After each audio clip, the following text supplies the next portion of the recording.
दामाद भी बेटों की तरह होता है। अगर हमारी बेटी रुखसत होने के बाद कहीं और ना जाए बल्कि यहीं पर रहे तो।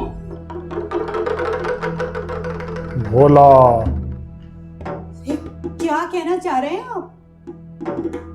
कहीं आप अपनी भावज और बावले भतीजे की मोहब्बत में मेरी मेरी कोमल को कुर्बान तो नहीं करना चाह रहे आप? गजब खुदा का, वो घर घर से आए वजीफे में पलने वाली रशीदा ने अपनी उन लड़कियों का रिश्ता देने से भी साफ इनकार कर दिया जिनको तो कोई अंधा भी ना पूछे। और अब मेरी इस मासूम इतनी प्यारी कोमल के बाद नहीं, ये नहीं हो सकता, हरगिज नहीं।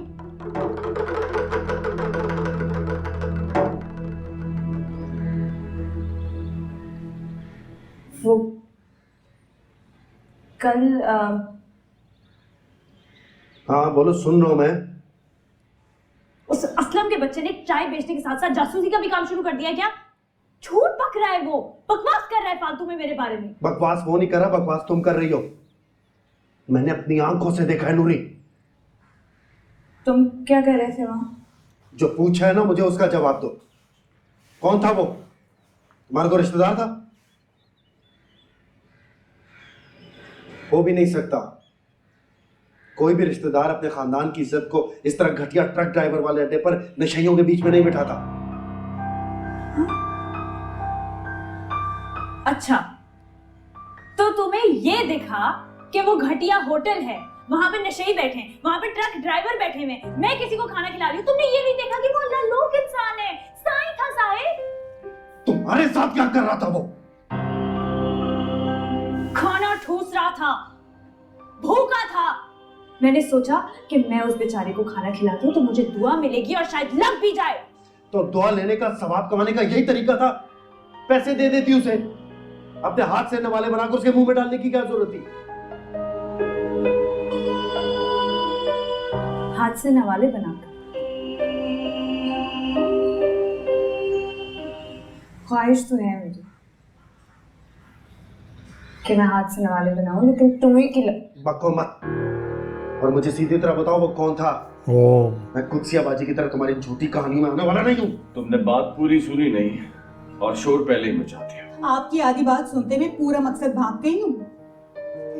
मैं अपनी बेटी के बाद उस पागल से मुताल्लिक कोई बात नहीं सुनूंगी। अभी थोड़ी देर पहले तुम खुद कह रही थी कि वो पागल है नहीं बल्कि बना हुआ है। बस तावीलें करने की जरूरत नहीं है। अपनी बात में फंस गई। बोले का बाप आपका सगा भाई तो था नहीं, आपका चचा जात था और आपने उनके लिए सारी जिंदगी गला दी। अब क्या बच्चे भी मारेंगे? गला दी या सवार थी? हमारे पास था ही क्या उस चप्पा जमीन के सिवा जहां गर्मियों में तरबूज और सर्दियों में गोभी उगाया करते थे। अब इस हवेली में 4-4 कमरे हैं हमारे पास। भाभी जी ने जमीनों का पूरा हिसाब किताब मेरे हवाले कर रखा है। अच्छा खाते हैं, अच्छा पहनते हैं।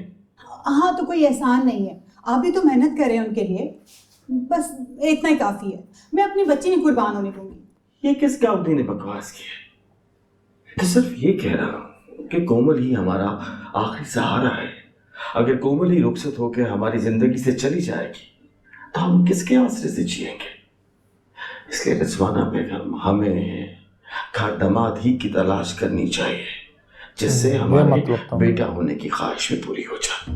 तुमसे सच कह रही हूँ साहिब, कोई नहीं था। तुम्हें भरोसा नहीं है मेरा? नहीं है।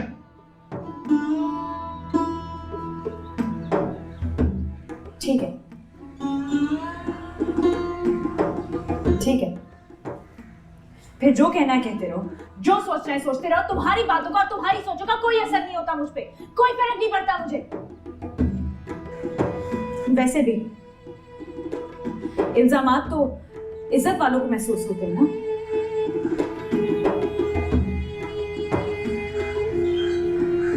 और वो कहो तुम्हारी मेरी कोई इज्जत।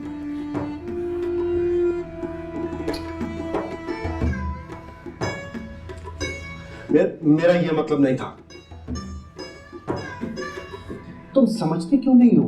हम जहाँ रहते हैं वहां के कुछ उसूल होते हैं, जंगल में नहीं रहते हम। तो सच ही कह रही हूँ ना तुमसे साहिब, दीवाना है वो, पागल है, मुसाफिर है, इधर उधर कहीं भी भटकता रहता है। अम्मा जानते हैं ना, जिनके बारे में तुम्हें बताया था, वो भी जानती हैं उसे। बेचारा बहुत दिनों से भूखा था, घर का रास्ता भी भूल गया था। मैंने हमदर्दी में आकर उसे खाना खिला दिया और टिकट दिला दी। कसम से, तुम्हारी सर की कसम, सच्ची कह रही हूँ। अच्छा ठीक है,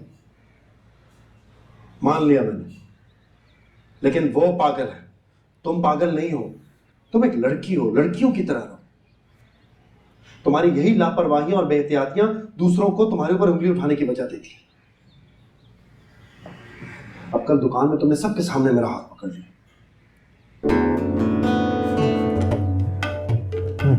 अच्छा, अब तो पकड़ सकती ना तुम्हारा हाथ, अब तो कोई नहीं है करीब।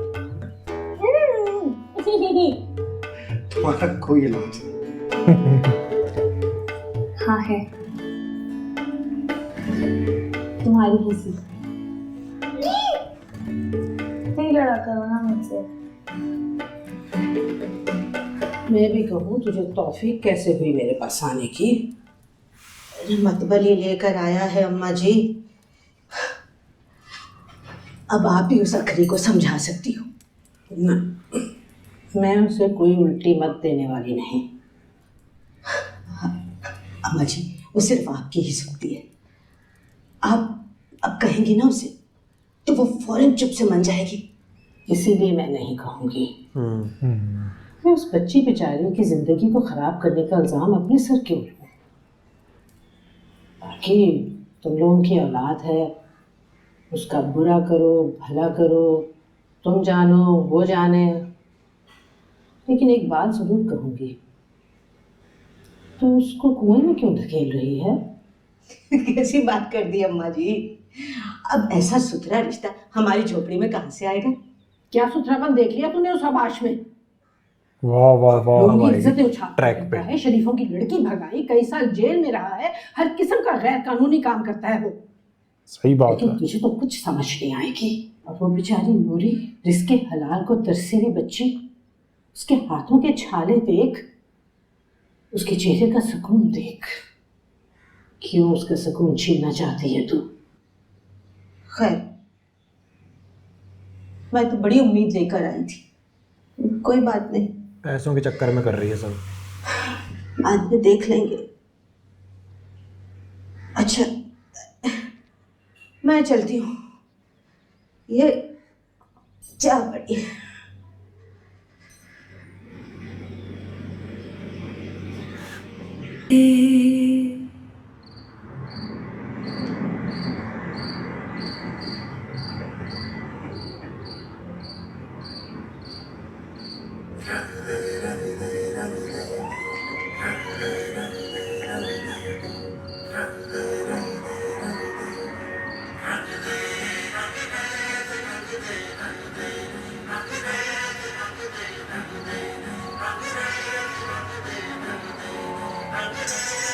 सुरमई शामों से मिलके सतरंगी सपनों में सुलगे तुझ में ही मैं गुल जाऊं। और देख लिया, पाजी ने देख लिया।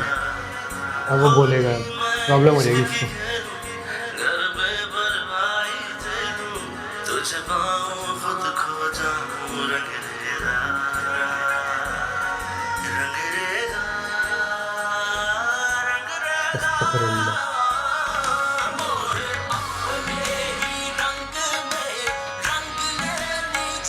गई नूरी तो। अब जॉब से भी जाएगी।